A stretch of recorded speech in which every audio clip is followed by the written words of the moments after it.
अब हृदय चित्त से शिव को रिझाओ। एक चावल का दाना पार्वती जब कोई शिवलिंग पर समर्पित करता है, शिव जी कहते हैं उस चावल के दाने को मैं जीवों के उद्धार के लिए दे देता हूं, जीवों के उद्धार के लिए। सुनो पार्वती, डब्बी में चावल का दाना कैसे आया? जब तुमने मुझे प्रणाम करा, तुम्हारे मस्तक पर चावल का दाना लग गया, डब्बी बंद करते समय वो चावल का दाना उसमें गिर गया और इन चींटियों को प्राप्त हो गया। क्या चिंता करना?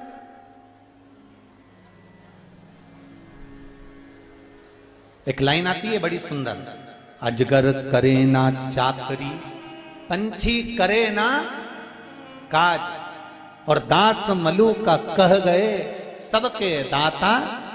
जम के तो बोलो राम। ये कहावत लोग कहते रहते हैं, ये कविते लोग कहते रहते हैं, उसका कारण क्या है?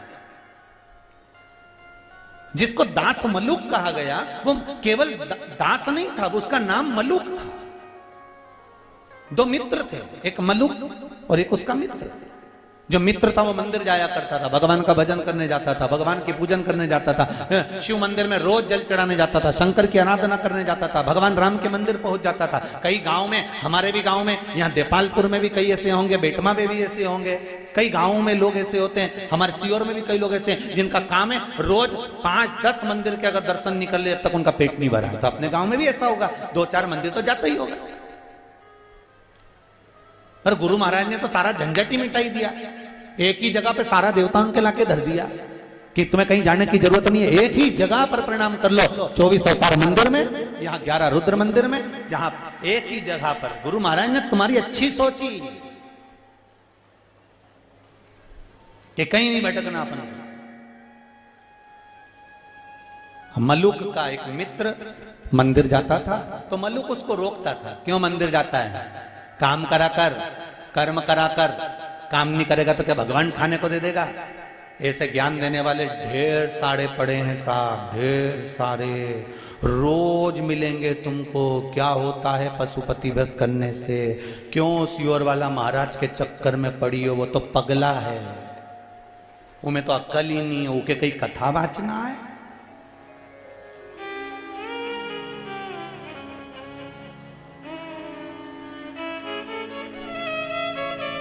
शिव पुराण तो बहुत कम बोले न, फालतू की बात ज्यादा करे, उमें कहीं अक्ल।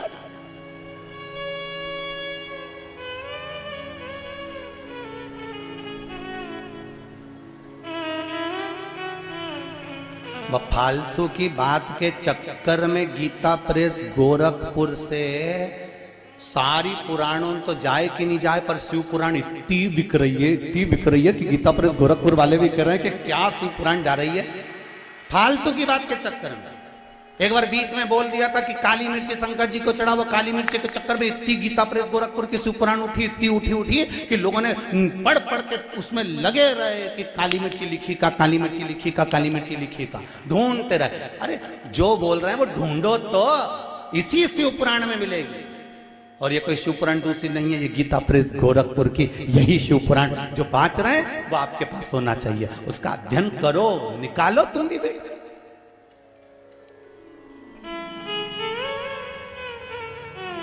क्यों जाता है मंदिर में? क्यों शंकर जी को पानी चढ़ाता है?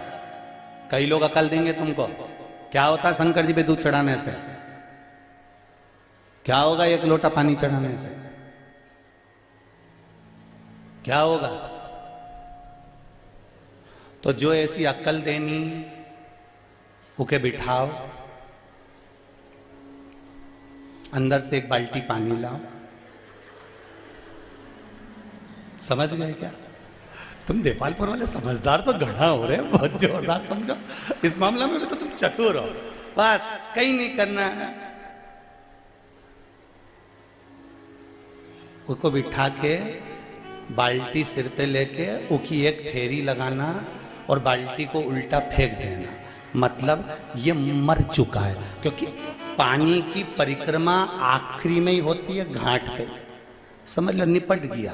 क्योंकि जो हिंदू धर्म के देवताओं पर आक्षेप लगाए, हिंदू धर्म के देवताओं पर उंगली उठाए, वो हिंदू नहीं हो सकता, वो सनातनी नहीं हो सकता, वो घर में रहकर घर फोड़ने वाला हो।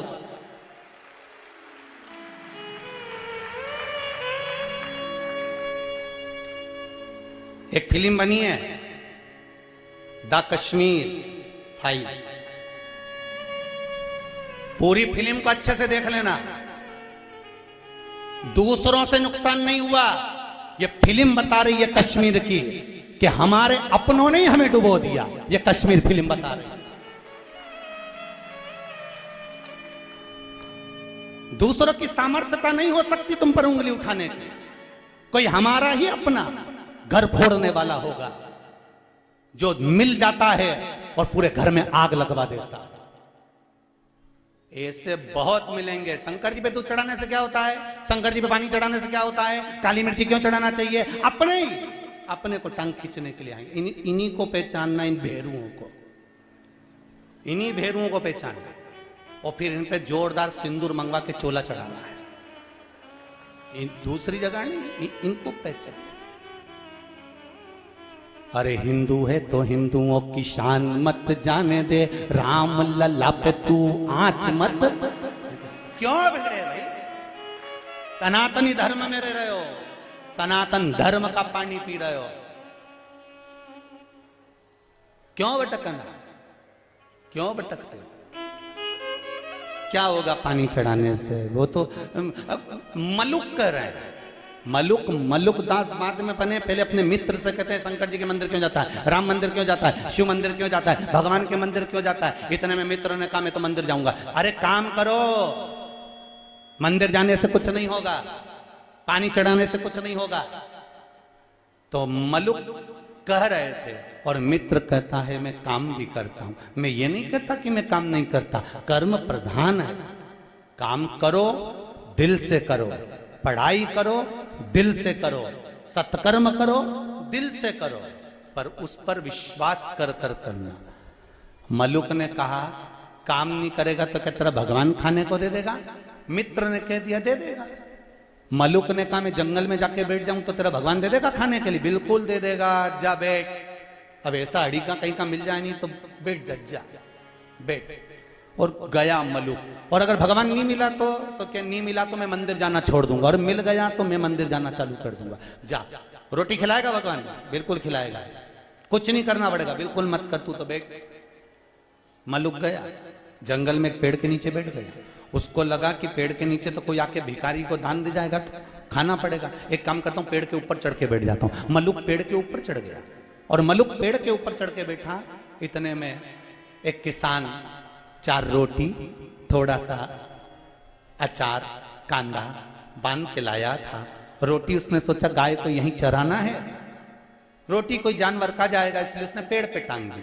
मलुक ने मन में सोचा गजब का भोलेनाथ है इसका, तो रोटी पेड़ पे दे दी, गजब। परंतु इसने मन में सोचा मेरा दोस्त कह रहा था कि तू तो कुछ काम ही मत कर, वो तो रोटी खिला के जाएगा, तो मैं गाय को हाथ से उठाऊं और क्यों निकाल के खाऊं? मैं भी तो देखूं भगवान कैसे आके खिलाता। इतने में 4-5 डाकू घोड़े पे तड़क तड़क आ गए और डाकुओं ने सोचा हरा भरा पेड़ है, इसके नीचे विश्राम करते हैं। विश्राम करा। एक डाकू लेटा तो उसको रोटी दिखी। उसने कहा सरदार भगवान ने रोटी दी, जगदम्बा जी ने, माता जी ने रोटी दे दी, कालका महारानी ने, उतारो उतारो भूख लग रही। इसने रोटी उतारी। दूसरा बोला एक भी रोटी मत खाना, ऊपर पुलिस वाला बैठा है, ऊपर पुलिस वाला बैठा है। रोटी में जरूर नींद की गोली मिलाई होगी, रोटी में नींद की गोली मिलाई होगी, अपन खाएंगे सो जाएंगे, ये पकड़ के ले जाएगा। सरदार क्या करें? सरदार ने कहा अकेला उतारो नीचे इसको, और उसको नीचे उतारा। सरदार क्या करें? सरदार ने कहा बांध दो पेड़ से, उसको पेड़ से बांध दिया। सरदार क्या करें? सरदार बोले ये अपने को पागल समझता है कि नींद की गोली की रोटी हमें खिलाएगा? एक काम करो, ई की रोटी ई के ही खिलाओ। अब वो तो के नहीं खाऊंगा, सरदार नहीं खा रहा। सरदार के मार मार के खिला, ने दो इधर से दो चा, ने दो इधर से दो चा, ने मुंडा में रोटी फंसाई दे, फिर मारे ने मुंडा में फिर रोटी ठूस दे, फिर मारे ने फिर ठूस है। और जितनी रोटी थी ना कांदा के साथ ना अचार के साथ ढोस ढोस के खिलाई। सरदार ने कहा इसको छोड़ दो, चलो। ये चले गए। ये शाम के घर गया, गांव के अंदर तो पूरा नीला पीला हो रहा था। इसका मित्र मंदिर से आ रहा था। उसने पूछा, क्यों रे, मेरा भोलेनाथ मिला था क्या? कि तेरा भोलेनाथ नहीं खाओ तो मारता भी था। गजब का गजब। वो मलुक मलुक नहीं रहा, मलुक दास हो गए, जिन्होंने लाइन लिख दी, अजगर करे ना चाकरी, पंछी करे ना काज, दास मलुका कह गए सबके दाता राम। नहीं करोगे तो भी खिलाएगा। ये शिव है, ये राम है, ये कृष्ण है, ये मेरा परमात्मा है। जन्म उसने दिया है, मृत्यु वो देगा। पेट उसने दिया है, भर वो देगा। तुम काय का टेंशन लेके बैठे हो? काय की चिंता तुमको बेमतलब?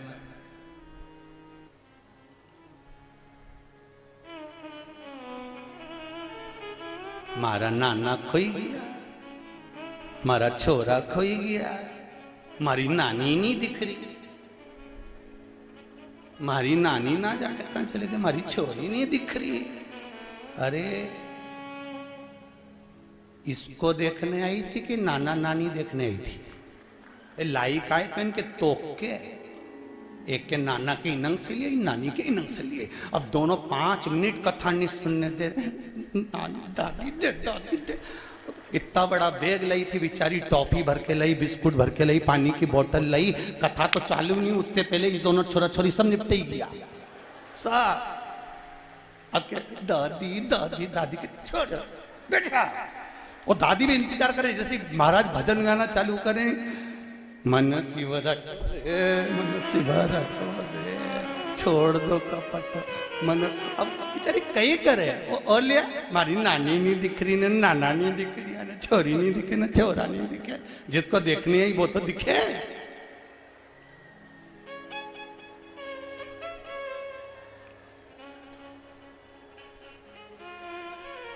शिव आराधना करें।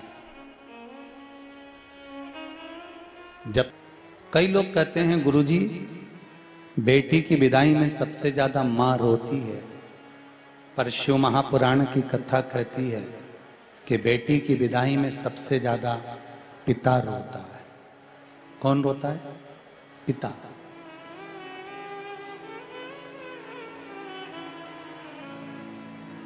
जितना मां रोती है उससे ज्यादा बेटी की विदाई में बाबुल रोता है, पिता रोता है। बेटा मां को प्रिय है और बेटी पिता को प्रिय है। 12 ज्योतिर्लिंग में से एक ज्योतिर्लिंग तो बाप और बेटी के स्नेह का ज्योतिर्लिंग है।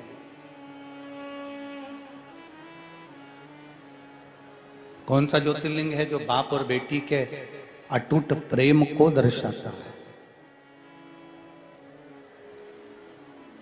12 ज्योतिर्लिंग में से एक ज्योतिर्लिंग बाप और बेटी के अटूट प्रेम को दर्शाता है, और वो ज्योतिर्लिंग है सोमनाथ। कौन सा ज्योतिर्लिंग है? सोमनाथ। सोमनाथ जी का जो ज्योतिर्लिंग का वर्णन किया है, चंद्रमा पर काया का रोग हो गया था। एक बाप ने, एक पिता ने अपनी बेटी को बहुत समझाया था। एक पिता ने अपनी बेटी को भी समझाया और एक पिता ने अपने दामाद को भी समझाया। शायद ये नहीं चल रहा, बंद हुए ये। एक पिता अपनी बेटी को भी समझा रहे हैं और अपने दामाद को भी समझा रहे हैं। बेटी को भी समझाने का प्रयास कर रहे हैं और दामाद को भी समझाने का प्रयास कर रहे हैं, दोनों को। एक बार चंद्रदेव को समझा कर कह दिया, चंद्रदेव तुम्हारा स्नेह सारी बेटियां जितनी तुम्हें को बिहाई गई हैं, जो कन्याएं तुमको दी गई हैं, 60 कन्याओं का विवाह जो तुम्हारे साथ में वर्णित किया गया है,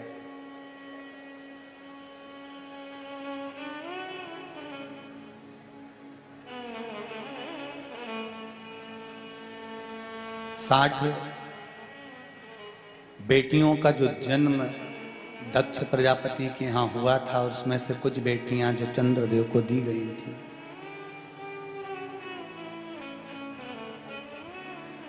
खूब समझाया पिता ने। बेटी के जीवन में अगर दुख आता है ना, तो सबसे पहले बाप की आंख में आंसू आता है। गाय, बेटी और लक्ष्मी, पैसा।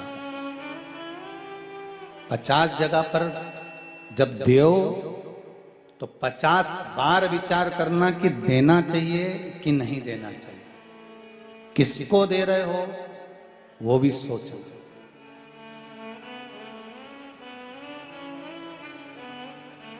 गाय देने से पहले ब्राह्मण को देखो कि ब्राह्मण के घर में जगह है गाय को बांधने की। तुमने तो दे दी गौ माता को, वो लेकर गए, जब तक दूध दिया, जब तक बांध कर रखी, फिर उसने दूध देना बंद करा, गाय को दूसरी जगह दे दी, क्योंकि बांधने की भी जगह नहीं थी और खिलाने की भी जगह नहीं थी। दूसरी से तीसरी जगह चली गई, तीसरी से चौथी जगह चली गई, जाते जाते जाते जाते जाते जाते वो कसाई के हाथ में पहुंच गई। जब गाय कसाई ने काटा, गाय बद्दुआ किसको दे रही थी? जिसने दान दी थी। ब्राह्मण को बद्दुआ नहीं लगी है जो लेकर गया। तूने संकल्प लिया था, दान करी हुई गाय की आंख में आंसू आता है तो संकल्प देने वाले को रोना पड़ता है। जिस बेटी का तुमने कन्यादान करा है, संकल्प तुमने लिया है, अगर बेटी की आंख में आंसू आता है तो बाप को रोना पड़ता है, कोई दूसरा नहीं रोता।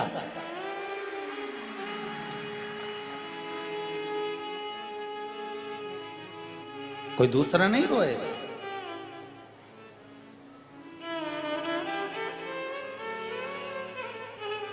गाय देने से पहले 50 बार विचार करो, जिस ब्राह्मण को दे रहे हैं उसके यहाँ जगह है, इसको रख सकता है, सेवा करेगा।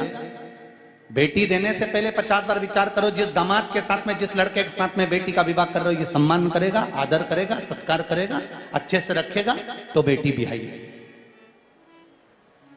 लक्ष्मी देने से पहले विचार करो, जिसके कटोरे में तुम पैसा दे रहे हो, जिस भिखारी के कटोरे में तुम रुपया डाल रहे हो, कहीं ये ले जाकर मदिरा पाने में, मांसाहार में, वैश्यवृत्ति में, कहीं जुए में तो नहीं लगा देगा।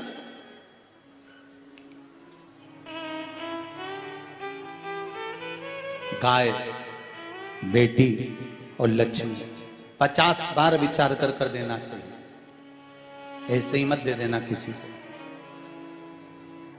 किसी भिखारी के कटोरे में अगर पैसा डालो तो पहले विचार कर डालो, क्या ये इसका उपयोग सही जगह कर रहा है। बेटी को देने से पहले विचार करना, क्या ये सही जगह पर जा रही है।